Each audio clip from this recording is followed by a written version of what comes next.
right now. TikTok, YouTube should be firing up. I told you this was a super weird night. Holy shit. Okay, now we're live on YouTube. Now we're live on TikTok. If I can get a sound check on YouTube, we'll have that. Wow, what a night. Wow, it's a cluster tonight. I'm kind of low energy, so bear with me. It's 5 minutes before the start of the show. What I call that a show? What happened? Everything's happening wrong. Everything's happening wrong. Very, very, very bad mojo. Bad mojo.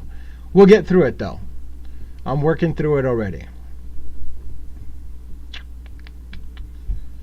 So we'll give it a few more minutes. Sorry that I'm a little bit lower energy than normal tonight.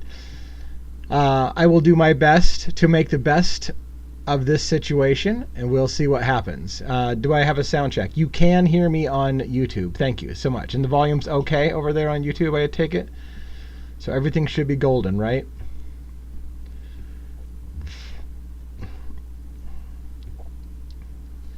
All right, just a few more minutes, 4 minutes, and we will get started with what a weird start. What a weird start to the week, weird start to the night. Everything is weird right now. Thank you for the YouTubers who are signed in. Thank you for, okay, the sound is great, perfect on YouTube. Sound is okay now on TikTok. So now it's just a matter of me getting my energy. Now it's just a matter of me getting my energy and being able to give you something that can be a good update. We'll talk about that in just a minute. We'll talk about that in about 4 minutes when we go live, or when we start the official show, if you will. Show, the live, whatever you want to call it. All right, so we're just gonna give it a little bit, settle in, grab your popcorn, all those good things. Hopefully you'll want to stay tonight. Again, I'm a little bit low energy. It's been a weird night. I'll tell you a little bit about everything here in a minute. Let you know what's going on in my world, and then we'll play it by ear. Tonight would be a good night, by the way, if you are working up the nerve to come on the live with me. I will have opportunity to allow somebody to come on as a guest. Can I do that? Oh shit, I've never done it with, thanks for the gift. Woo, that helps my mood a little bit, right? Yeah, I never had a guest come up on the studio. Can I do that? It looks like I can. I can multi-guest here. Invite. All right, so it looks like I can. I've never done it without doing it from my phone. So if anybody wants to take the mic with me, tonight might be a good night to do that. Thank you for giving me the pick me up and the gifts and the and all that stuff. That it's been a rough weekend for me. Rough weekend for me and a rough start of the week. Okay, we're gonna get started in about 2 minutes. And then I will explain why the Devil's Advocates is in a little bit lower mood. Hey, Brutally Honest from YouTube. Thanks for saying hi and checking in. Appreciate that. Thank you so much. I'm sorry that my energy level is not at the peak where I sometimes am. But thanks for checking in. I'll do my best. I will do my best.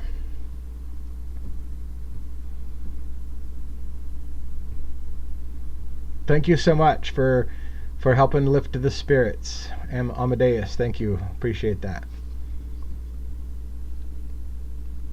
Yeah, some of you who may be on, if you follow my backstage channel, you know I had a tragedy in the family, and I had a tragedy this weekend, so I'm a little bit still down about that a little bit. And then we had a misfire tonight on the live, which I'll explain in about 1 minute. So, and then my wife's tired and she just kind of laid down because she can't keep her eyes open. So I'm going solo and I don't have my moderators, and I do have a moderator. Hey, Kimberly checked in.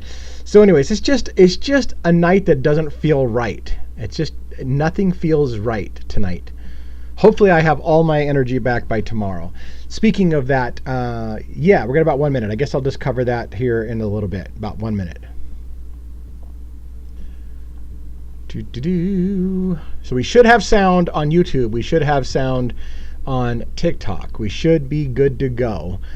1 minute, when I see the clock tick over to 6 o'clock, I'll go ahead and start with some official stuff, and we will get rolling and see how it goes. Wish me luck.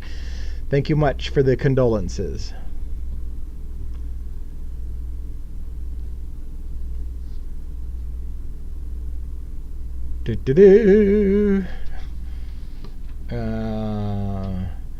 Nice. Brutally Honest is going to keep the weirdos in check tonight. Nice. All right, it's 6 o'clock. Let me tell you a little bit about things in my world. First of all, Monday nights were supposed to be a regular thing with Birdie, Bombshell, and I going live together on Monday nights. And granted, Birdie Bombshell has an enormous following compared to mine. And so, and where I'm going with that is that last few times we've tried to get together, Birdie has had a really good show going. And by the time I'm ready to join him, because he's already gotten started, it's one of those things where I have to interrupt a show in progress that is going really, really well. And so tonight we were planning on going live together, Birdie and I didn't really have a lot scheduled for official notes because I was just going to play it off the cuff with Birdie like I do on Monday nights with Birdie. However, Birdie had a bombshell. Birdie Bombshell had a bombshell last night on his show. He had a huge room. He had a video go viral. Everybody and their dog wants to hear him follow up on what he discovered last night on his live. And so, while I would normally not direct you away from me, if you want to hear what Birdie is saying on the follow-up, you'll need to go over to Birdie's channel if you came here for Birdie. And it's bad for me to guide people away from me. But Birdie and I are not going to be going live tonight. If we do anything like that tonight, it's going to be me after I get done here, if I still have energy, joining him or signing up to watch his live. And then if I want to take the mic, maybe I'll take the mic if they're not going on something heavy. But he's got his own thing going tonight. They've got a big follow-up about the stuff that they uncovered yesterday. So they're going to be hot and heavy, and it just was going to be awkward for me to interrupt that flow. So we're not going to interrupt that flow. So now I'm solo with not a lot of planning and thought, because it kind of happened last minute for us to go ahead and to do that. So where am I at now? As some of you may know, on a personal level, I have a backstage account called Devil's Advocates Backstage on YouTube. By the way, this is streaming simultaneously on YouTube and TikTok. By the way, I am because I'm kind of low-key tonight, I do have things to talk about. I will talk if you don't want to come on to the mic. However, if you would like to come onto the mic, now's a good time for you to request. I think I can see if you request to join. I also have the ability to invite somebody to join. So if you've got the mic and you've got the braveness and you want to come on to YouTube, you can do that. Or not YouTube, on TikTok, you can do that. And I think the sound, oh shit, I don't know. To be fair, I don't know. Now that I'm thinking about it, I may have to get my head. What a discombobulated night this is. I got to tell you, I don't even know if I can do this. So anyways, maybe I'll just take questions. If you want to give it an attempt, we'll give it an attempt. And I don't know if YouTube will hear it. So here's the deal. Some of you may know I had a pet, a long friend who we had to put down this weekend. That was a super sad, tragic event. My wife and I did actually end up... after grieving a bit, decided to get a replacement kitty. So we have a new kitten in the house, and our cats aren't real fond of the replacement kitty. But that's kind of natural. And I don't want to get into the detail because it's depressing for people. It's depressing for me. It's depressing for us. But we're moving on for that, and miss the guy very much. It was very, very difficult for both of us. And then, of course, like I said, then we were like, okay, well, at least I don't have a lot of prep to do for today because I'm going live with Birdie. And then Birdie and I had this thing where Birdie's like, man, I can't not talk about what happened last night. I'm going to have to cover that. And if we can work you in, we can work you in. And I'm like, okay, but I can't just have nothing to say. So here we are, people. Here we are. Just Curious came in. Kimberly is here. Brutally Honest is on YouTube. I've got TikTok Addict. I see them. Luigi Revolution. So many of my regulars I see in the room. So thank you all for being here and being supportive of me. It is open questions and answers if you want. But I will tell you a little bit of what I've been doing. There's some changes coming up in the format. If I can get my energy back, I've got one of my girls here that are trying to climb all over my computer because once they got past the being pissed off about a new kitten in the house, they're just now starting to warm up to me and decide that I'm okay after the first day of bringing a new kitten into the house. So we're working on that situation, and they want to climb all over me. But what happened was I've decided that I'm going to try to add some more live times to my broadcast schedule, if you will. So I'm going to Monday, Wednesday, Friday is my normal 6 p.m. Pacific Standard Time. That's when I'm going to continue to go live. I want to keep that consistency going on. Thank you, by the way, for the gifts. It looks like I had a gift goal up here, and we already reached the gift goal pretty much. So thank you so much for the gift goal. You guys are awesome. So anyways, Monday, Wednesday, Friday, 6 p.m. I'm still going to do that. I'm thinking about making a more regular thing out of the after party Friday night. As you know, we had an after party where it was 18 and older, only on YouTube on my backstage account, where we let our hair down. I don't have a whole lot of it left, but we let it down. What we had, and it was a little bit more raunchy, a little bit more vulgar, a little bit more open to say things that we can't talk about necessarily on TikTok in a completely safe manner. So we did that in the after hours show. I think we're going to continue that. I'm going to try that for a while. So that'll be after Friday night show on a regular basis. Every Friday night after the Friday night show on TikTok and YouTube, we'll have the After Dark Party. That'll be over on the backstage account. If you're not following that, you might want to follow that. Also, I'm working out getting both Cynthia Thornton, the attorney that we had on here before. I've talked to Cynthia. Cynthia's hasn't been feeling super well lately, but Cynthia and I are working out, getting online together. She may be interested in talking about Bryan Kohberger's story. And in addition, Ali Benevento also is looking at coming on and talking to me about the Bryan Kohberger situation. Because right now we don't have a lot going on the Luigi Mangione front, as you know. Luigi Mangione doesn't have any scheduled court appearances for a while. No new letter or tale from MDC has come out. We don't have anything to cover right there. So I am certainly willing to talk about Luigi. I love talking about the Luigi case.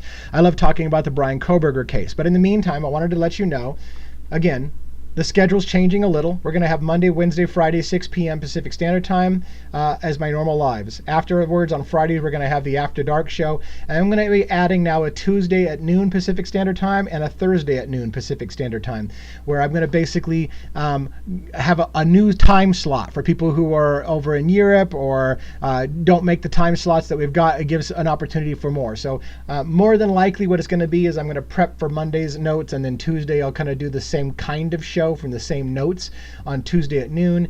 Wednesday I'll have a show at 6 p.m. Pacific Standard Time. Thursday at noon I'll do a kind of a repeat of a lot of the same points on that, and we'll kind of go with that. So giving more times for people to be able to watch the show and get involved in different time zones. And again, adding on the after show, the After Dark Party. So lots of new stuff going on. And again, got in the works. I got both of the attorneys that I've had on the show before. They're both interested in going live again. We're going to get those on a show coming up. We're working out the details right now, so that's coming soon.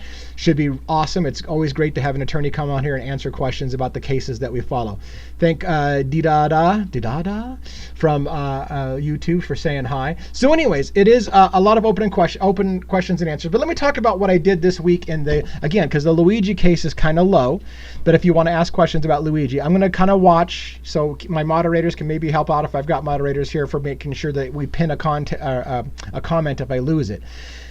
And again, super low energy tonight, but I'm working up the energy. So I have been going back, like Birdie Bombshell. Both of us kind of decided on our own without talking about it that we were going to kind of go back to day one in the Idaho 4 case and start rewatching some of the things and some of the stuff that we heard early on in the case with a new set of eyes. Now that we've been at it for 2.5 years, and the case is now upon us, the trial is now upon us, and there have been some big updates in the Idaho 4 case.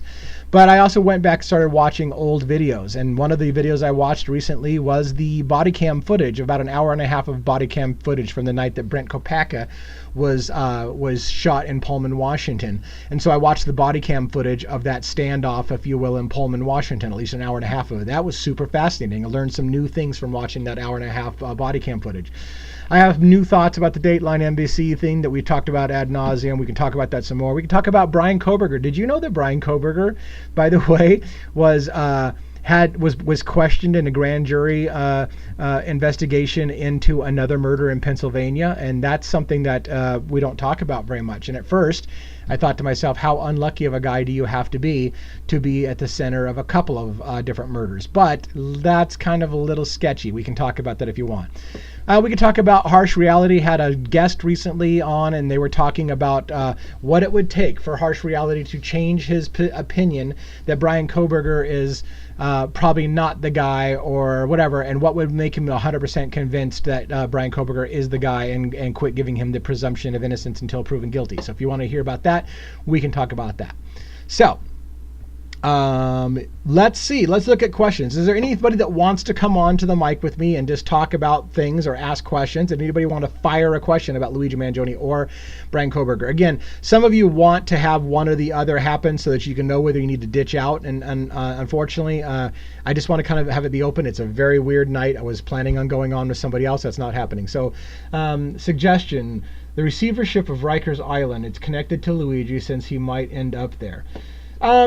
So that was a question from YouTube. Somebody's asking about Riker's Island. So, and there's a pinned question from, looks like there's a pinned question from TikTok as well. So let me deal with the YouTube question first, Kimberly, and we'll get back to the, I don't see the pinned question, so you may have to pin it again, but give me a moment here to talk about the Riker's Island, the receivership of Riker's Island. So, from what I understand, the federal government still has custody of Luigi Mangione. As long as the federal government has custody of Luigi Mangione, he'll be at the MDC, the Manhattan Detention Center, instead of Riker's Island, where he might be if he was being held by the state in the state case. So, if for some reason the federal government were to remand Luigi Mangione into the custody of the state, he could be sent to Riker's Island, which is a place that many people think that they don't want Luigi Mangione to be there.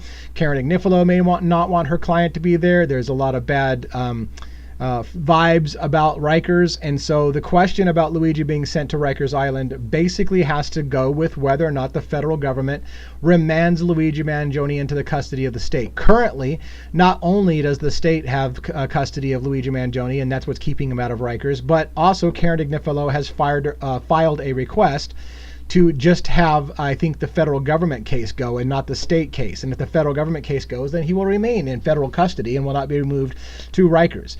So if they had gone the other ways, if Karen had said, hey, let's just have the state case and try to dismiss the federal case, then they would be like, okay, well then would you like us to remand Luigi over into state custody and send him to Rikers, which is not on the agenda. So I hope that answered your question, and I hope that's what your take is. If you have a different take on that, Nian or Nyan, I'm not sure how to pronounce that exactly. I should know. You are a super regular, and here I am unsure how to pronounce your nickname in the channel. So let me know if I addressed it enough or whether I missed the point.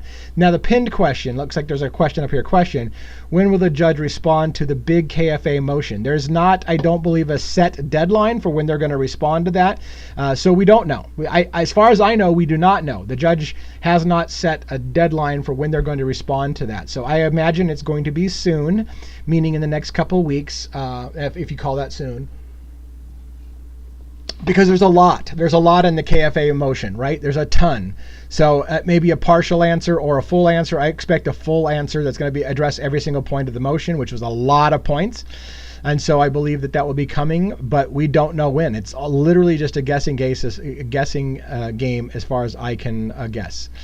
Can't find the Backstage channel. Backstage channel on YouTube should be Devil's Advocates Backstage. It's kind of all run together with no spaces. If you type in Devil's Advocates Backstage, you should be able to find that channel. If you don't, you could also go to my main channel on YouTube, Devil's Advocates 2024, and if you click on the profile information or about me, you should see a link to the other channel as well. What other questions do we have? Did we have another one? But if Luigi is acquitted from the federal case, he will end up in Rikers. Yes. Yes, if Luigi Mangione is either remanded into the state custody because the federal government's going to let the state go first and hold possession of him, then that would be a way to go to Rikers. Or if the federal government decides to, for some reason, drop his case, which I don't believe they will do, he would be then remanded into state custody and he would go to Rikers. Or if he has a trial and he's acquitted, he would then next go to Rikers. Now let's talk about that just for a moment. That trial is not even set to start until sometime in 2026. So it's not going to happen this year. We're not even going to have a date to talk about setting a trial date until December 5th, I believe, of this year. That's when they are scheduled at the current time, unless something comes up and delays it further. We are scheduled, I think, for December 5th to get together and decide when to set a trial date for some time predicted early of 2026.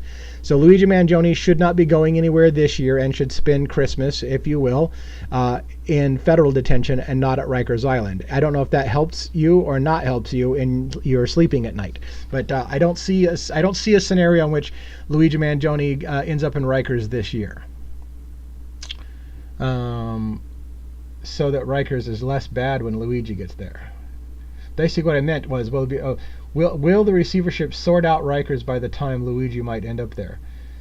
I don't know. What about Double Jeopardy? Well, let's talk about Double Jeopardy.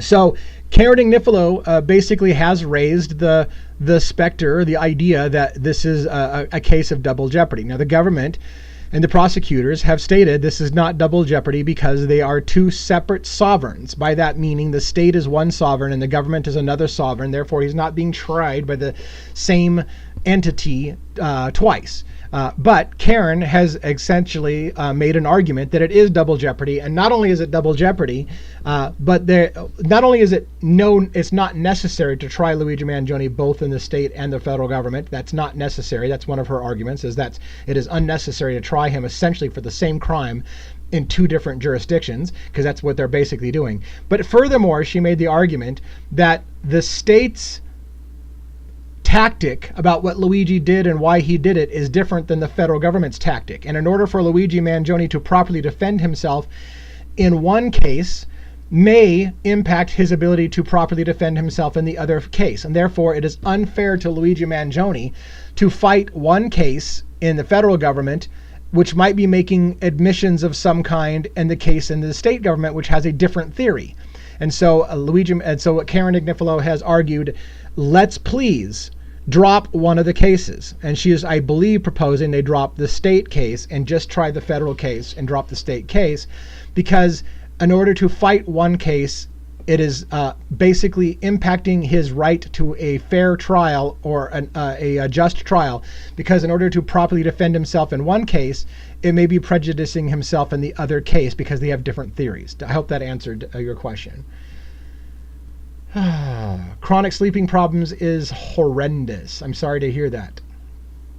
Pinned question. Any more info on the Medler? This is a question about Luigi Mangione as well from TikTok. Is there any more information on the Medler? As far as I know, there's not any more information on the Medler. Boy, did I get my proverbial cojones smashed about that, in the sense that so many people have written in on my notebook or on my videos to tell me what an idiot I am, because Luigi Mangione told us that his letter log is literally the two initials of the person who wrote the letter and the last two numbers of their zip code and the date that he received it. Therefore, Mr. Advocates, you are an idiot. Luigi Mangione told us what that was about. And by the way, Luigi Mangione told us that the letter was about a cockroach. You're an idiot for making it any more than that. And by the way, your implication that something's weird about the tuna packets in the story, you're an idiot because Luigi Mangione has told us he eats tuna. And so everything that you just stated, you're an idiot because Luigi Mangione told us what that letter was and what the intent was and what the letter log is. So I got a lot of people that told me that I'm just an idiot over and over again. You're an idiot. You're an idiot. You're an idiot. Luigi Mangione told us what the letter log is. You're an idiot. And so there you go. And unfortunately, why there's a lot of people who are interested in my take on the Medler and think that there was something there, the really vocal ones are the ones telling me what an idiot I am. So that's what I have to learn to get a thicker skin on. So nothing really new on that. Let's see. What else? Question. Do you think that the shooter was a professional? Have you seen anything about this? Luigi was framed. You ask, was the shooter a professional? When my buddy and I first saw this case, so moderators, if you can pin some comments, I'm going to be on this for a minute, so I'm going to have to come back to some comments. I'm going to miss this, I can tell. When I first saw the case, my buddy and I argued about this very thing. Was that a professional hit, Or was that just a random person pissed off because his mom or grandma got stiffed by the health insurance industry and took somebody out? We talked about this at length, my buddy and I. And my initial opinion was, and I'm going to answer this in a roundabout way. I'm going to answer it the best that I can. I can make an argument for that was a professional hit, and I can make an argument for that was not a professional hit. In my opinion, the average person has a problem taking the life of another person. And while it might sound like something that you can do, when it comes to the moment, people, I think, oftentimes get cold feet and panic under pressure, especially if anything goes wrong whatsoever.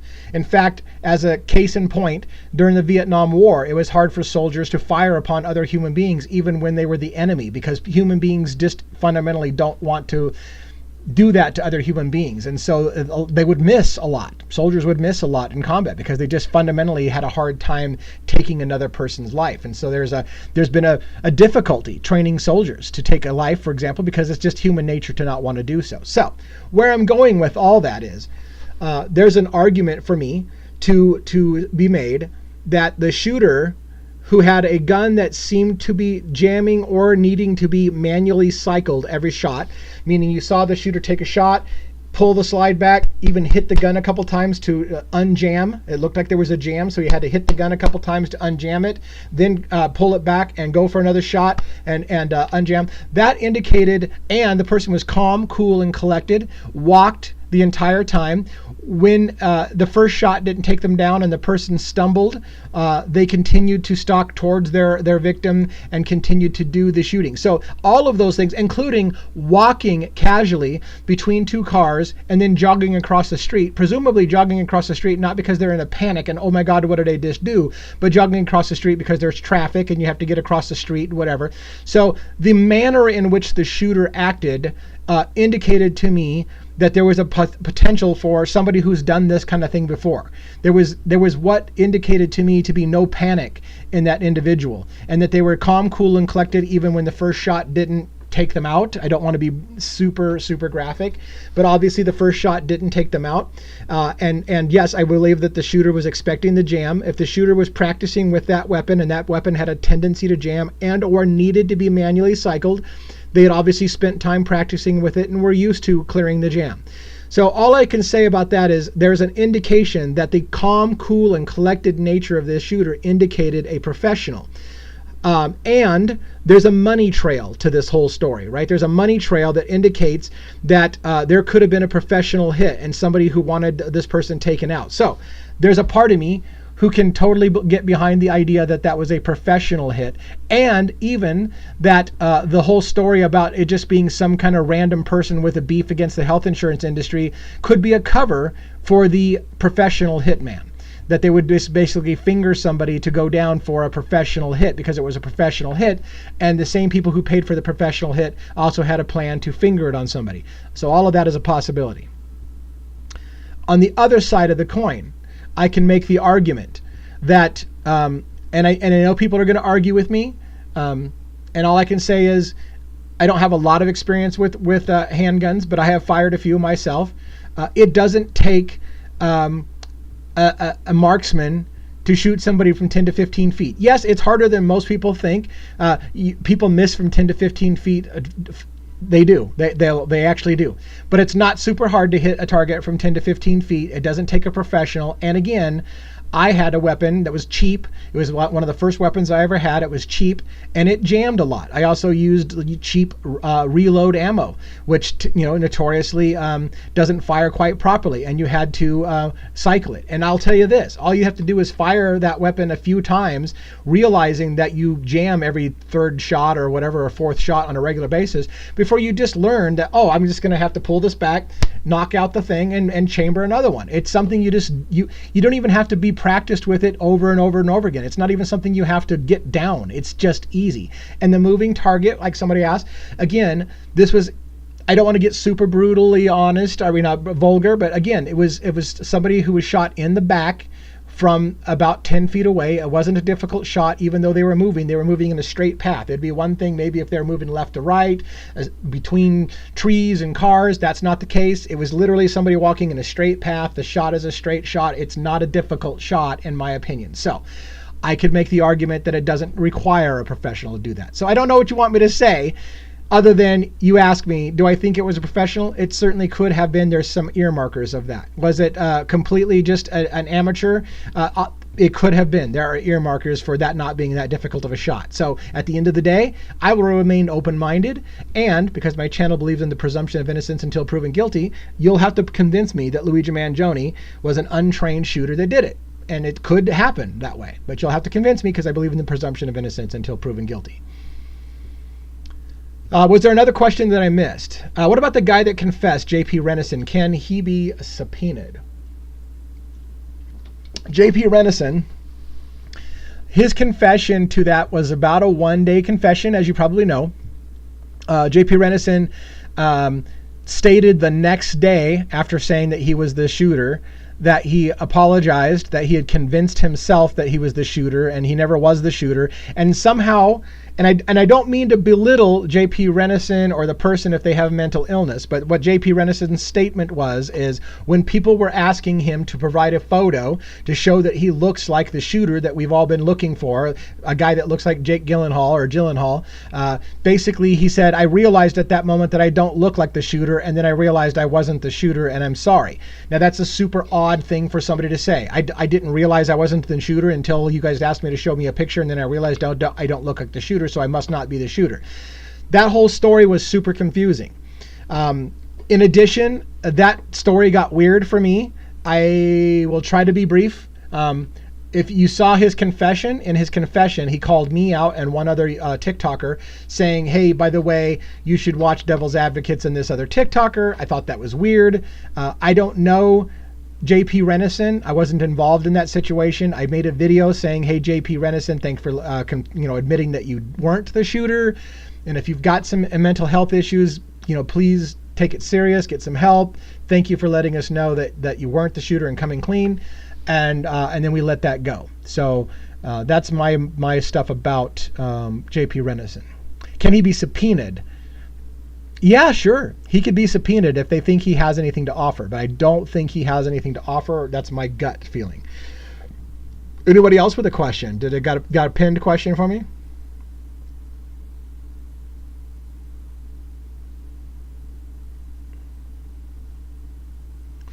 I'm just giving a moment. Karen, I hope that answered your question to your satisfaction. If it didn't, feel free to ask a follow-on question if I'm missing something about the J.P. Renison question.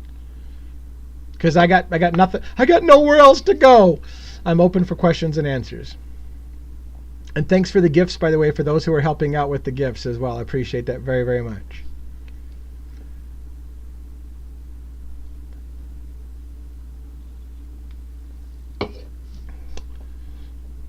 Yeah.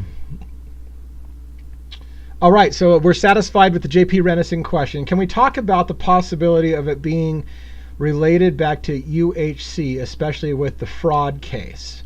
Yes. And what do I think of Karen Agnifilo? If that's a question for me, those are two separate questions. So let's talk about the possibility of it being related to UHC. So along that lines, that would be along the narrative, in my opinion, of the professional hit, perhaps. The reason being is follow the money. We talked about this briefly. I will try to be as brief as possible, but also as succinct as possible. Shortly after Andrew Whitty became CEO of United Health Group, about a month after that, Brian Thompson became CEO of United Health Care. United Health Care is a daughter company of United Health Group. This was seen, and this was Stephen Hemsley was previously, at some point in 2017, the CEO of United Health Group. He had stepped down. He was on the board of directors, maybe the chairman of the board of directors, I'm not sure, but certainly on the board of directors, and would have overseen the hiring and appointment of Whitty and Brian Thompson to the heads of United Healthcare Group, United Health Group and United Healthcare collectively. Those two things happened simultaneously, and then ushered in basically what you might call a strategic realignment of their business model. United Healthcare was going after making more profit, more money. Right along that time, under the leadership of Whitty and Thompson, United Healthcare began increasing the amount of denials of claims that they had, so that they were beginning to lead the nation as the #1 denial of claims company. They were the largest insurance company in the United States. They started to deny more claims than anyone else. They used an AI program to deny claims automatically, and that denial of claims was found to be basically incorrect in denying claims about 90-something% of the time. There was a special on Law and Order, a fiction show that basically pointed this out in a fictionalized way, but those things were true. United Healthcare, under the leadership of Whitty and Thompson, implemented AI to increase the amount of denials of claims, therefore making the health insurance company more profitable, because they didn't have to pay out as much money because they were denying paying people their claims. This made them more profitable. It made the United Healthcare have record profits. At some point during that time, they went after purchasing, in addition, a company called Change Health. Change Health was what some people call, and I realize there's an argument, so I'm going to be careful with this, which some people call a consumer advocacy type group. It's a group that basically is supposed to help the patient, those who are getting screwed by insurance claims, to get better deals. And it does this by comparing other insurance companies' data and finding out what the going rate of things are and making things more transparent. So United Healthcare decided to buy the company that basically advocates for the consumers and helping them get fair prices. They decided, United Healthcare, Health Group, that they would just purchase that company that does that middle ground between the insurance companies and the patient. The Department of Justice stepped in and said, no, that's bullshit. That is not in the best interest of the consumers for you to own not only the insurance company, but the middleman between patients and the insurance company. That's a antitrust violation. You own too much of the pie. You're basically making it so people can't fight the system. Don't do it. The Department of Justice filed an investigation into United Healthcare.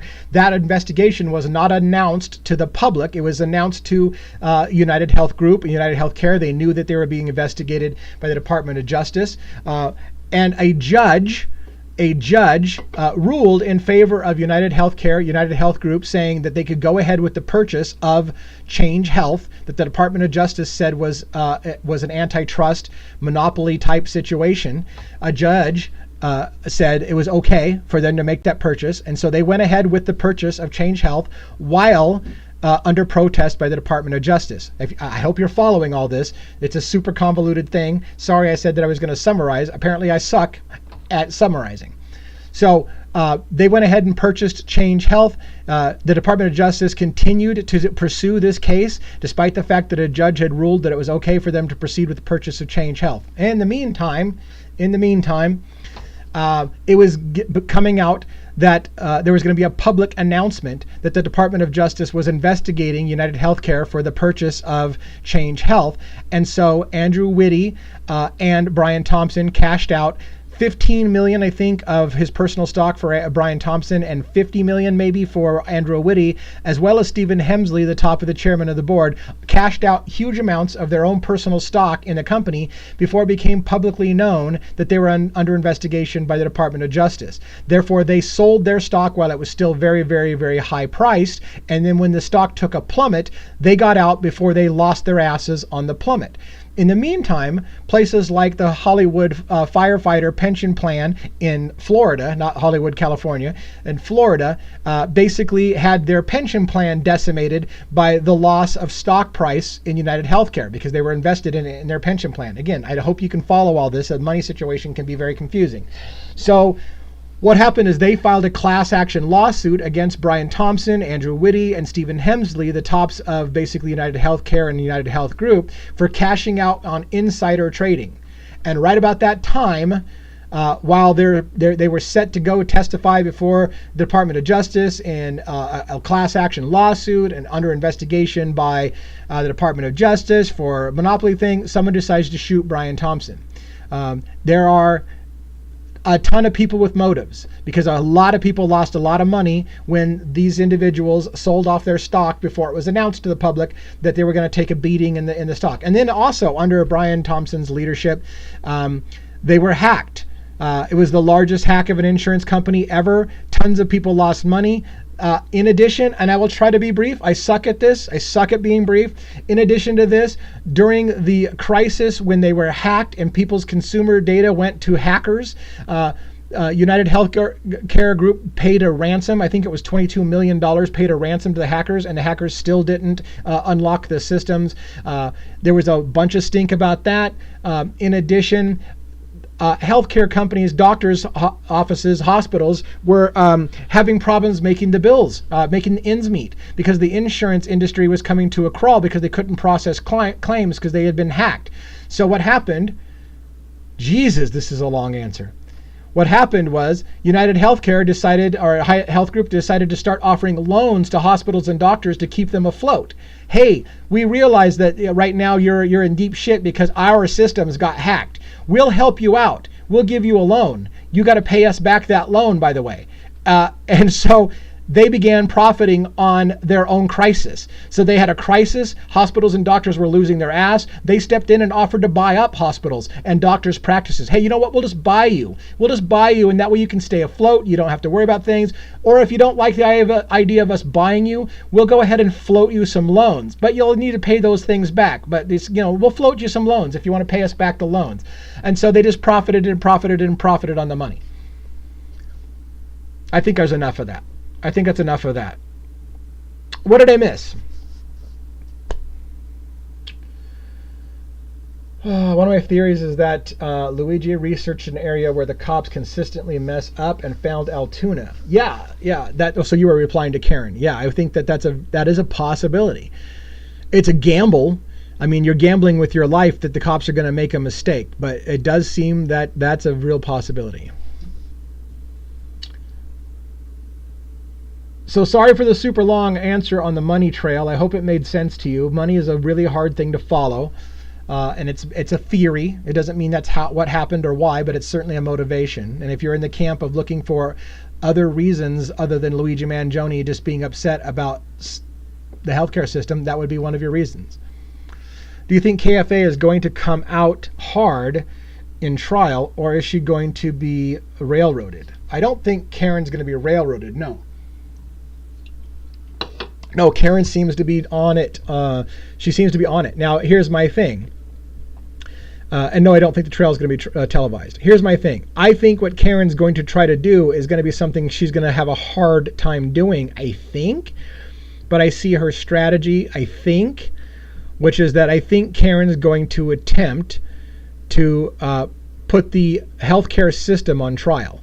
And in order to do that, however, that's a slippery slope, because it's basically trying to say, maybe our guy did something, but he did it for the right reasons, and we're going to put the healthcare system on trial. But if she does that, that's almost admitting that your guy did it.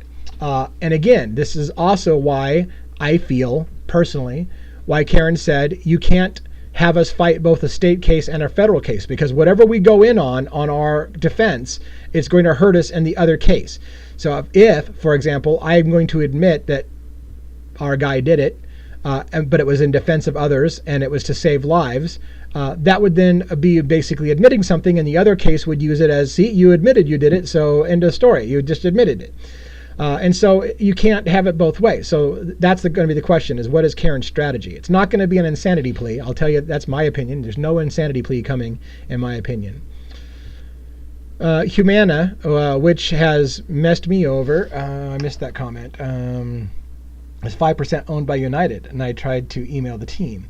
Can you run through a quick summary of Follow the Money? Oh, Kim, I think I just did. I just did 20 minutes on Follow the Money, I think. Did you miss that? Or is it I'm just way behind on that schedule? So it's the, if I did this, why would I have? Yeah. I'm not, it's like the, oh, look at that. It's Ninja Every Day. I know Ninja Every Day. Yeah, it's the proverbial, it's the O.J. Simpson book defense.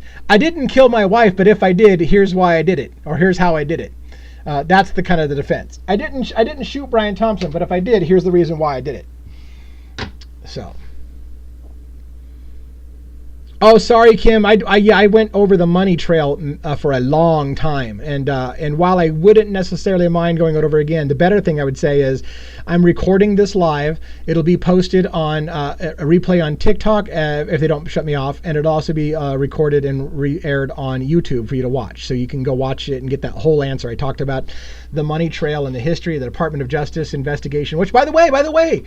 I didn't mention this. Did you guys all know? I'm sure you do all know that United Healthcare is under investigation again by the Department of Justice on a new thing, which is United Healthcare is now under investigation by the Department of Justice for lying about the level of care in Medicare claims so that they can bilk more money from Medicare. And so they're under investigation for that. It's a separate Department of Justice investigation that is separate from the antitrust violation. So they're in multiple investigations with the Department of Justice. So yeah, and oh my God, and did you hear this? The shareholders, I'm getting pissed. Did you know that the shareholders are suing United Health Group and United Healthcare for not making the profits they were promised before all this shit hit the fan, that they were using AI to deny claims, before they were under investigation by the Department of Justice, before their CEO got shot, all these things, and healthcare and the shareholders are saying, hey, I don't really care why your stock plummeted. You promised us a certain return on our money and you're not making good, so we are suing United Healthcare for you not giving us the profits that you promised us. The profits are already still very profitable, disgustingly profitable. It just isn't as disgustingly profitable as the shareholders were told. So amidst having their CEO shot of United Healthcare, the shareholders have the audacity to sue and say, I don't really care what happened to your company, show me the money. You promised me a certain investment. I would have invested my money somewhere else. I don't really care how you make the money. Go make the money you promised me, or I'm suing you. So that shows you where the money lies. I think Andrew Whitty hired a hitman. He's the guilty one, somebody said. There was more to that. What you think? Follow the money. BT New.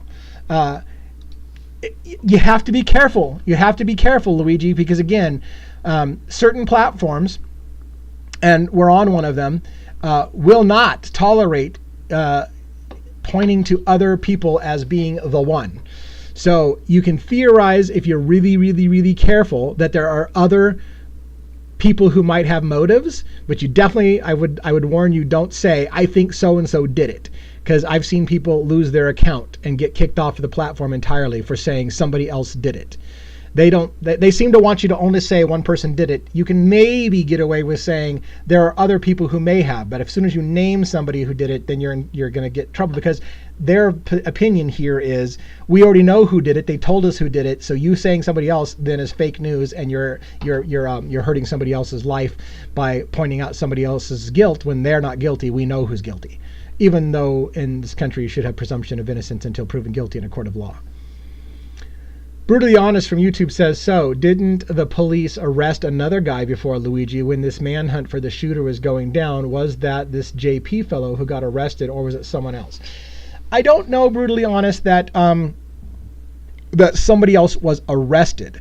It did come out that in unofficial sources, I wouldn't even say they're official sources, it did come out in multiple unofficial sources that the law enforcement had their eyes on another person who was a dead ringer for the shooter, and that they had gotten to the point of basically deciding they were going to go after this person, and then found out that the person had an airtight alibi and they had to let it go. That's the best I can give you, is that they had somebody supposedly, and it was a rumor from multiple places, that they had a dead ringer for the shooter, and then they found out that they had an airtight alibi and had to let that go. I don't believe anyone was arrested for it. So that's my take on that. Here's a pinned comment. If he isn't a psyop, then he wanted to be caught, and federal prison is better. Right. Federal prison, one can argue Luigi Mangione being in federal custody is much better than him being in state custody.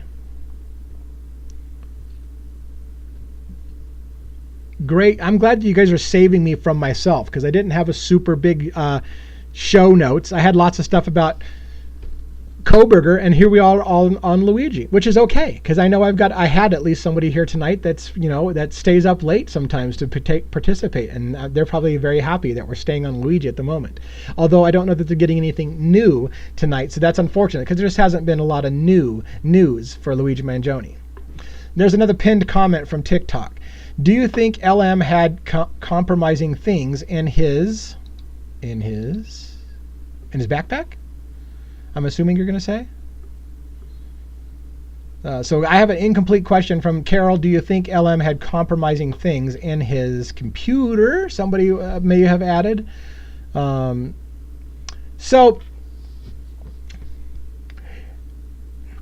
how do I address this? So from what I understand, let me give you an example. So the Manifesto, there's supposedly a notebook in Luigi Mangione's backpack in Altoona, Pennsylvania, which the police have called a manifesto. Then it turns out, I think, that according to what I've seen, the notes that are written in that manifesto, the journal, were written in like 2017. But they want you to believe that it was something new written with all this big, huge indictment against the health insurance industry, and therefore they want you to believe that Luigi Mangione intended for this to be made public, which is why therefore they call it a manifesto, because a manifesto has to be something that you intend to be made public so that people will know that this is why I did it. The defense, both Thomas Dickey, I believe, and Karen Agnifilo have stated, one, it was a journal. The thoughts, I think, were from 2017, and somebody basically confirmed that my thinking is what they think as well. It's not current new stuff from 2024, it's 2017.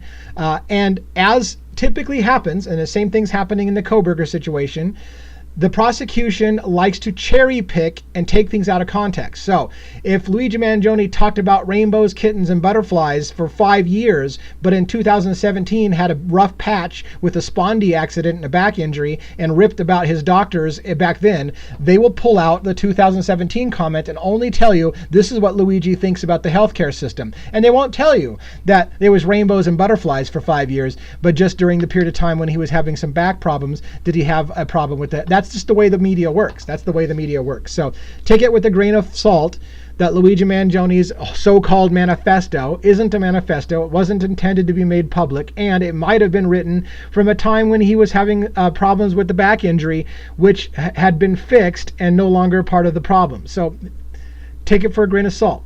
Be open-minded, people, to the idea that you might be having your head played with and selectively being told things about Luigi Mangione so that you form an opinion that they want you to form.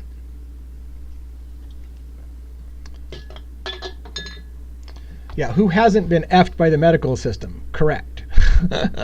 That's why in the show Law and Order, the fictional show, they jokingly made a light of the situation of, well, who would want to shoot the CEO of a healthcare company? And they rolled their eyes like, who doesn't? Because that's a joke. Who doesn't have a beef with the medical insurance industry?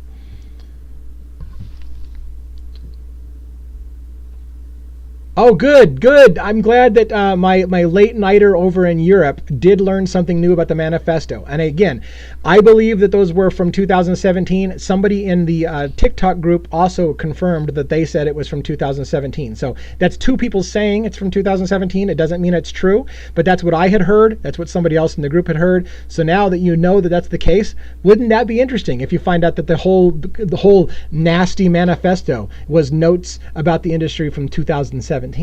It's probably correct that it's from 2017.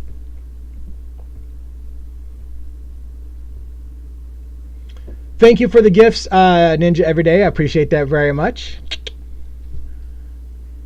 I guess the newest thing about Luigi is the protection order. Yes, it's too late for that, though, since the prosecution has leaked everything. Yeah. The protection order is the new thing. The names of who's being protected and why they're being protected and those kind of things haven't been made clear or public. We know that the prosecution and the defense has agreed to the protection order. It's kind of, in my opinion, at the moment, a no, never mind. It's news we can't talk about because we'd have to speculate all day long. And I realize a lot of you think that that's what I do all day, every day, is just speculate. I would like to, in my own defense, say that when I speculate about something, it has meat to it. I tend to speculate about things where I can show you why I'm speculating, but I don't have a real firm grasp on who is in the protective order and why. I can make guesses, but I don't have enough of a guess for me to feel comfortable hanging my reputation on here's who I think it is and here's why, which I do sometimes on things. Do you think the protective order is protecting illegal surveillance that they have on everyone? Luigi Revolution, I do feel that the federal government, and this is a feeling, so I just said I don't like to speculate, and here I'm going to speculate. I have a feeling that the feds were already tracking Luigi Mangione before some officer identified him clearly as the shooter from New York and knew him on first sight, and that was the first time. I think feds already knew Luigi Mangione's name. They were already tracking Luigi Mangione, and I have a theory that the feds were already doing something illegal to track Luigi Mangione at that point, which is why they need it to stick up that the story is, hey, he was loitering at McDonald's. But then when an officer saw him with his own eyes, that officer used his own personal identification to say, oh, I immediately recognized him as the shooter. Therefore, we don't have to explain how the feds knew Luigi Mangione was in Altoona. Because they don't want, I think, to your statement, the feds may have done something that they don't want Americans knowing that they were doing, maybe even potentially, possibly, who knows, it's a theory, illegal, and so they don't want to reveal how they knew Luigi Mangione was there, so they need to use the story of an officer recognized the shooter immediately.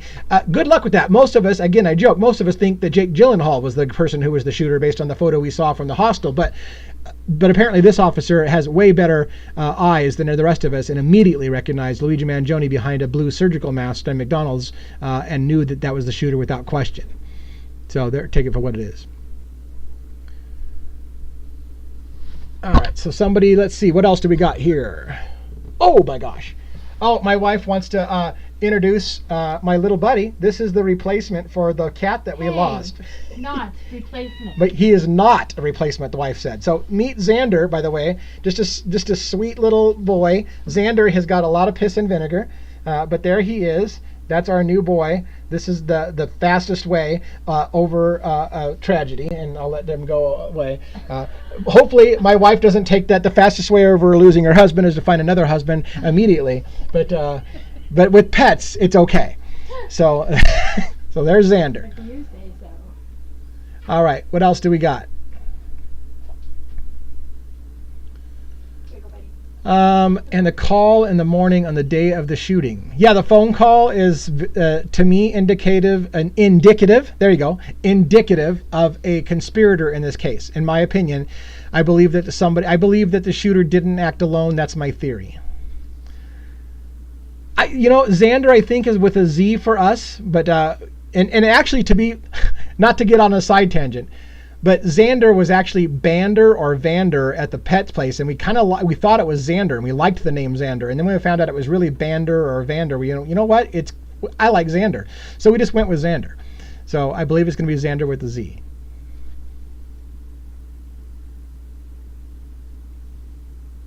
What else do we have?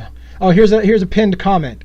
Were they already tracking Luigi Mangione because of the missing person report, or what? So it's possible they were already tracking Luigi Mangione because of the missing person report. We do know that his mother had filed a missing person report in San Francisco, and that officer supposedly, and again, I take everything with a grain of salt. The whole somebody called it in kind of thing is usually to cover your ass so that you can not have to explain how you found it out. But supposedly an officer in San Francisco who was working the missing persons report also recognized the shooter from the hostel photo. Again, better than everybody in America. His eyes tells him he knows for a fact that's Luigi Mangione, and so he made the phone call. They gave that guy an award. They gave the officer in San Francisco an award for identifying Luigi Mangione as the shooter and in the missing persons thing from San Francisco. Francisco, just like they gave the award to Detweiler and Fry. They gave them honorary detective awards for NYPD, even though they were Altoona police officers. They got honorary New York Police Department detective awards and given a big pat on the back for arresting Luigi Mangione in Altoona, Pennsylvania. Anybody who sniffed Luigi's name and gave them a reason to arrest Luigi Mangione without having to give up where they really got Luigi Mangione's name got an award. So there you go. So you're saying he did it. Are you asking me or are you commenting to somebody else? Yeah, who is that on the other line of that call? Sailor Moon, you probably heard me say this if you watch me enough. He wasn't ordering a pizza. I can tell you that. He wasn't ordering a pizza. How did I get the cat behind my butt again? Somehow I got the cat behind my butt. So, Xander, say hello to TikTok and YouTube, buddy. Anyways, so actually, you know what? YouTube can't see them because he's too far down on the screen. So now I have to put him up here if I want. Yeah, there you go. All right, he's not happy. Tish's family are UHC investors. I don't doubt it. A lot of people in America, by the way, a lot of people in America are UHC investors, believe it or not, because a lot of us have 401k plans. And 401k plans, your retirement plans in America, are probably invested in the health insurance industry somewhere. Just like there was a judge, Catherine Parker, who was in the case, who some people said should step down because she's invested in United Healthcare. Well, again, anybody who has a 401k probably is invested in United Healthcare. Isn't that sad? So did Luigi get his laptop? Karen, I believe Luigi did get his laptop. I believe so. At least the judge said it was okay with them that Luigi get a laptop, and I believe that he did get the laptop. Yes, and I believe that NYPD also has money that comes in and support from United Healthcare. Yes. I think that if he didn't get the laptop, we would have heard it by now. Yeah, I think you're probably right about that. Any view of his shoes? I am staying out of the shoe thing. I appreciate the shoe comments. I appreciate the YouTubers who spend a lot of time in analyzing the shoe videos. And I'm not saying that mockingly. It's just that my eyes aren't good enough to tell you definitively whether it has 1 or 2 stripes in the shoe, whether it has a 1/4 inch or a 1/2 inch white stripe along the bottom, whether or not mud has covered up and so that's why you don't see the white stripe because it was muddy outside. I just can't. My eyes aren't good enough and I'm just not going to go down that thing. Just like I'm not a facial recognition person. I'll give you my opinion that the taxi photo looks like Luigi Mangione, but the photo from the hostel doesn't look like Luigi Mangione to me. But everything else, like, it's really hard for me to go down the whether or not those are the right shoes or not. I will also say that the real Nathan Daly pointed out that on the inventory slip of things taken from Luigi Mangione, they simply listed black tennis shoes or something like that. And as he said, being a former police officer, if I was the supervisor of the officer who wrote that shit down, I would have had his ass, because that is not a description of a shoe, black tennis shoe. That's not an accurate inventory sheet. Just putting black tennis shoe doesn't cut it. So as a former police officer, he was like, man, if I was that guy's supervisor, that shit would not have flown. Because it's so generic, you're basically making it so that you can basically get away with there being discrepancies. So you leave it super generic so anybody's black tennis shoe can fit. The police in their BS story immediately recognizing the shooter and Luigi was loitering. Yeah, that's a horrible story. And I think people know it. The public knows it. Whether or not the judge will rule on that or not is a whole different thing. But I think we all know that's horseshit. Well, the judge backed that up. Any other questions? It's been all the week. I came in here with all kinds of Coberger stuff to talk about, and it's all Luigi tonight. See how that rolls? I'm okay with that. And I've gone a full hour, which is usually what I tend to do on a night like this, as I do now. Now you got me, but now you have a quandary. I have a quandary. As I said, I was going to start doing Tuesday shows at noon for those people who don't have access, or, this is not a good time for them. So I was going to add another time slot. Do I do it on the notes that I prepared for tonight, which is Bryan Kohberger, or do I do it on all this Luigi stuff because that's what we talked about tonight, so I'll cover it at noon tomorrow? I'll just sleep on that. Would like to hear about Coberger, somebody said. Cool. We had Luigi questions. You did have a lot of Luigi questions. I got to turn a fan on. I may talk about Coberger. I usually go about an hour to an hour and a half, so I could do another half hour about Coberger if one wanted to.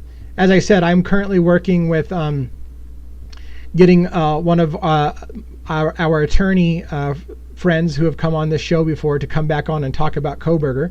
They're both kind of getting reacquainted with the case so that they can talk educated about it, and so we're going to try to get that happening soon.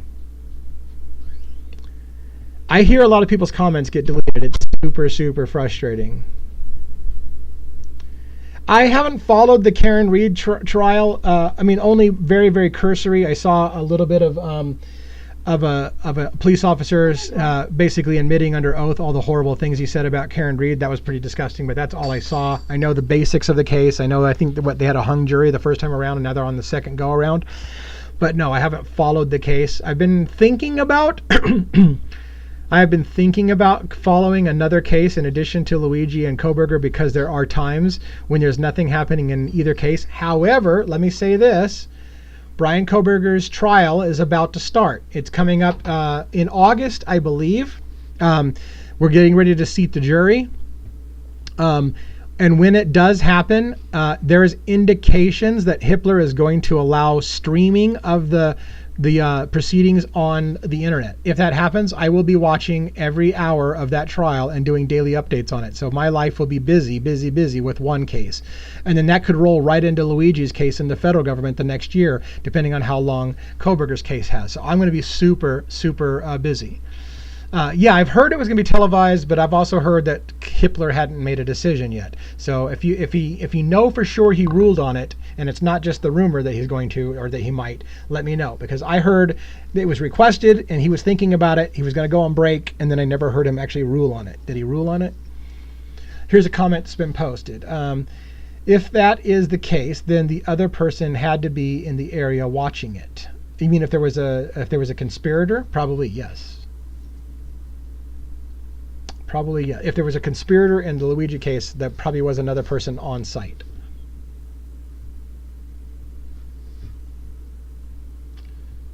So it's still up in the air whether or not it's been ruled on that the case will be streamed in the Coberger case. So what's happening, I'll tell you a little bit about the background that I know.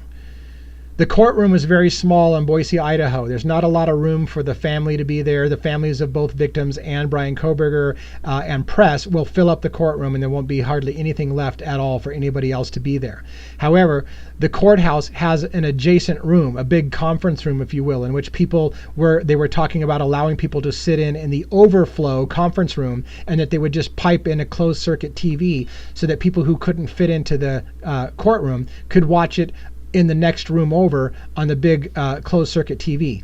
To which, basically, I understand the defense said, if you're going to go ahead and broadcast it to the overflow room, why not just make it available on the internet, and then people don't have to actually be there physically in the overflow room?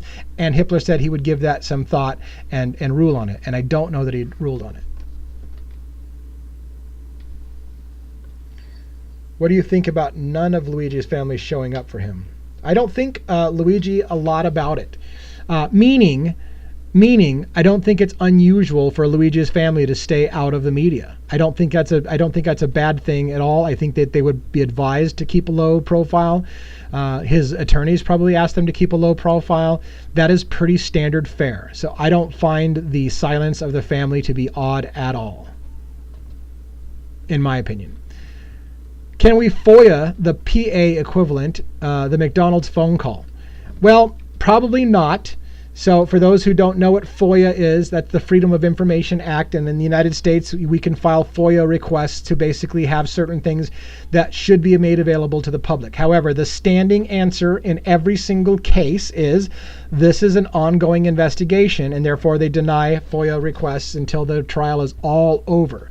So more than likely, I would guess you're not going to get a lot from a FOIA request, because they will say this is an ongoing investigation, especially since the judge hasn't ruled on whether that was an illegal arrest or not. So I don't expect anybody could do it. But hey, by all means, I would love 47 people or 4,700 people to file a FOIA request asking for it and see if somebody can get it through. But I suspect they're rubber stamping that with a big fat no. Ongoing investigation.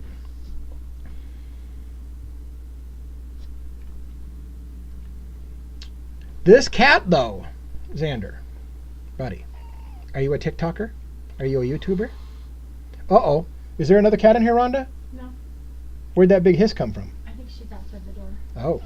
Yeah, the girls who live here are not excited about the little boy. I have a cat that has bonded with me quite a bit, and she is super pissed at me. Super pissed. But she did sleep on me today. I guess she's working over her emotional issues. Have we talked about the status of the PA case? I'm really unclear what's happening in PA. Everybody's a little unclear what's happening in PA. The judge has not officially ruled on whether or not that was a legal or illegal arrest. So we are all waiting with pins and needles on how the judge is going to rule. And it has not been ruled upon, and it's not, as far as I know, they're not on a huge deadline. There will be a time, I'm sure, that Dickie or Karen Ignifilo, more than likely Dickie, is going to file a, hey, we need a higher court to come in and force the lower court to make a decision. That I forgot what the name of that is, but there's a request that they can be made that says we want a higher court to impose a requirement of 30 days or whatever to respond, that you can't just sit on it for forever. Now they can request an extension, and they have done that in the past, and they may have an extension on it. Yeah, TikTok addict, I hope that the kitties will get over their emotional issues, because it's going to be a big thing for us if it doesn't work out. But I have never been able to not acclimate cats. In fact, the only part that's disturbing is it's usually gone much faster. Usually I have the cats acclimated within hours. These cats are not having any part of that. They're going to wait out the typical 3 to 5 days for cats to adjust to each other. And that's okay. We're in it for the long haul. I was hoping Luigi would get a few days away from MDC and go to PA. So disappointed he hasn't had that. Yeah, I don't think that's going to happen. And I do think that it's interesting what is happening in the case, and is if he... So Thomas Dickey has requested that Luigi Mangione be able to show up in person to face the charges against him in Pennsylvania, which means, in my opinion, and from what I've gotten confirmation from others, he's basically saying if the federal government wants to hold Luigi Mangione in custody, they can damn well pay for transporting him to Pennsylvania and provide the nice bus and the security that goes along with it to get him to Pennsylvania and get him back safely. And that's not on Luigi Mangione, but he does have the right to appear before people in person. And so they've requested that. Not a big deal. The government has tons of money, and it's all your taxpayer money anyway, so you Americans are going to pay for that luxury. But they have requested that the federal government pay to transport Luigi Mangione back and forth from Pennsylvania for a little ride. I wouldn't say it's going to be a great, huge benefit to Luigi Mangione to get out of jail and stretch the legs. They'll be shackled after all, not to be horribly rude about this kind of thing. But, you know, I guess it may be different than sitting there staring at a cell all day long. So who knows? Any other comments, questions? Do you think Luigi will get bail? The federal judge told KFE he could put in a bail application. I don't personally think he will get bail. Good question. I mean, the fact that they're open to the idea of requesting bail is one thing, but no, I think Luigi Mangione is the most wanted man in America. The federal government wants Luigi so bad they can taste it. They're not going to run any risk, because even if they could trust Luigi Mangione, you know who they can't trust? The American people. They're terrified the American people will break Luigi out and send him somewhere and get him out of the country. And so there's no, in my opinion, I can't see any scenario in which they're going to grant Luigi Mangione bail, because it's not even so whether or not they trust him, it's they don't trust the American public, because the American public will get him out of the country.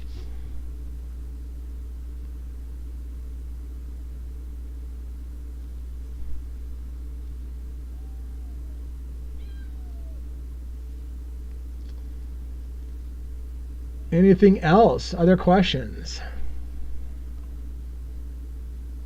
Have you seen The Fugitive? Luigi's not going by road.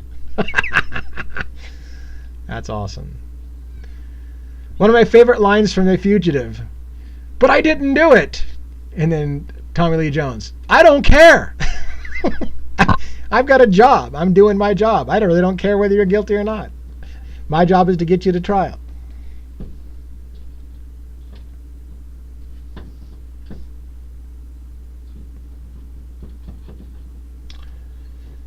I think Canada's got an extradition treaty with the United States. I don't think he would. He would stay in Canada if he went to Canada. Any other comments? Xander apparently wants to eat my my cords into my computer.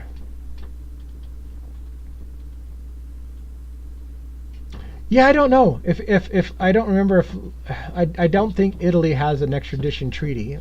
So I don't know. I don't know.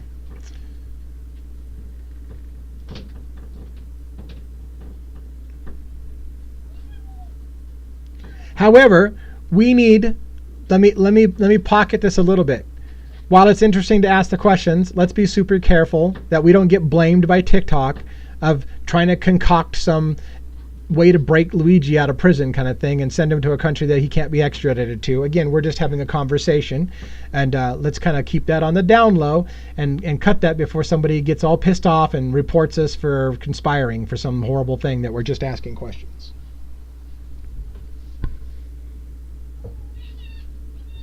What are you so mad about? Xander? Oh my gosh, the cat! I thought he rolled over the cat's foot with the way he was acting. Nope, he's just a little bastard. In fact, I used to have a cat that looked a lot like him that we called Little Bastard. LB, we called him for short. Little Bastard.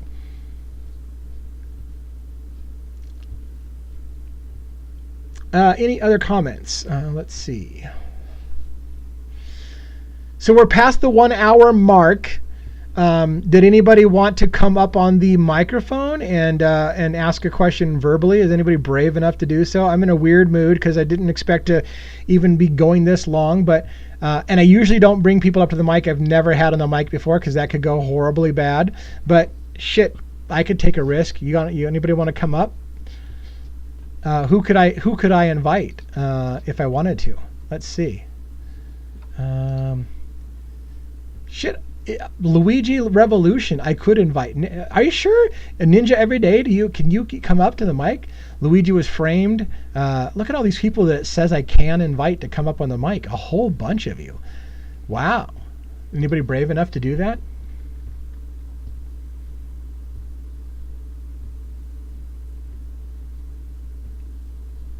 Not me. Yeah, YouTube doesn't have a way, I don't think, to bring somebody up on the microphone, unfortunately. That's one of the drawbacks of YouTube, is it's not conducive necessarily to voice guests. We had to kind of run that through Discord and pipe the sound in and all that shit. The letters, it means something. Yeah, I did a long show on the letter log and the Medler story and whether or not it was a ciphertext, the number 68, why there was 68 copies of the letter. There was some arguments about people saying that wasn't a thing, that wasn't a real letter. Luigi Mangione, or not Luigi, Luigi Mangione. Luigi Revolution, if you're saying that tonight was a good show, thank you, because I really felt like I didn't have a lot of direction. And so I feel like I didn't do very good. And this is probably the lowest attendance I have had since doing these. So I feel like I'm going backwards in a lot of ways. My shows are getting smaller. Am I losing your guys' attention? Is that what's going on? Am I losing? I mean, I've got a loyal following for sure. And I hope that you're still finding something new when you come into my show from time to time. But maybe I'm losing people's interest. I don't know.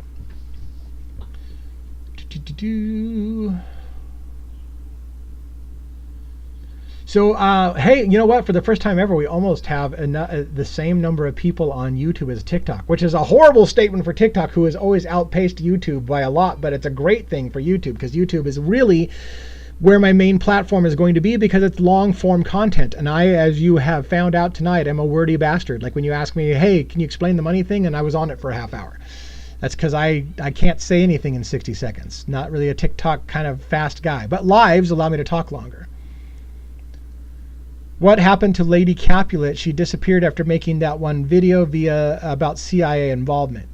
a lot of people's accounts have gotten shut down and are suspended, multiple strikes, and I can't really say what happened to every single person. But yeah, I think Lady Capulet either became afraid to post because she got too many strikes, or has been too many strikes and won't and can't post anymore, I think.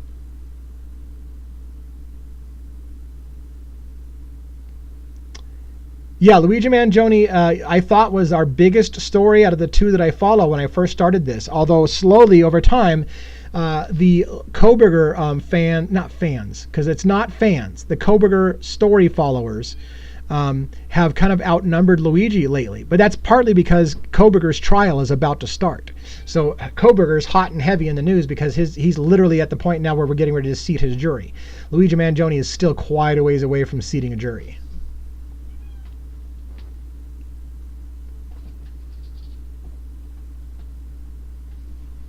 You little guy. You want to say goodnight to people? I think Xander and I are getting close to signing off for the evening. He's kind of camera shy. Look at that. He doesn't even want to look at the camera. But hey, you are not a TikTok star, buddy. You are not a TikTok star. All right. So I think we're going to go ahead and wrap up there. I'm just looking for last minute comments. Thank you all for coming tonight and bearing with me. It has been like I said, it's been a rough weekend, and it was a disappointment that I didn't get to go live with Birdie tonight, but he had some hot takes going on. Maybe that's part of the reason why my show is lower tonight. Maybe half my audience what came here to see Birdie went over to see Birdie, and maybe that's what happened to tonight's show. But either way, those of you who provided gifts tonight, it means a lot. It means getting some support that way means a ton. Also, please follow my channel on YouTube, where I have lots and lots of long form comments too, but long form content on Devil's Advocates 2024 on YouTube. That's my main channel. I also have a backup channel, Devil's Advocates Backstage. That is our backup channel. On Friday nights, I'm going to start adding in a After Dark party where we drop, frankly, a lot more swear words, and we talk about things that we cannot say on TikTok, flat out, period, end of story, because we would get kicked off the platform. We don't do that on we don't do that on TikTok. We'll do that in the afternoon thing. So thank you, everyone. Brutally Honest and Nian, Karen on YouTube, all of you on YouTube, great turnout. Thank you so much for helping us bring up that. There are multiple things you could click on before you leave. So like, follow, subscribe, TikTok and YouTube. Consider maybe a membership if you want extra bonus material. It's very, very super cheap, and I do bonus material for members only as well on YouTube. In the meantime, wish me luck next time that we get more people. Tomorrow I'm going to go live at 12 p.m. Pacific Standard Time to try to give a new audience a new look, a new time that they can see me. So wish me luck to see if I can get new people interested in following the channel and following the stories of Bryan Kohberger and Luigi Mangione. And for that, everybody have a great night.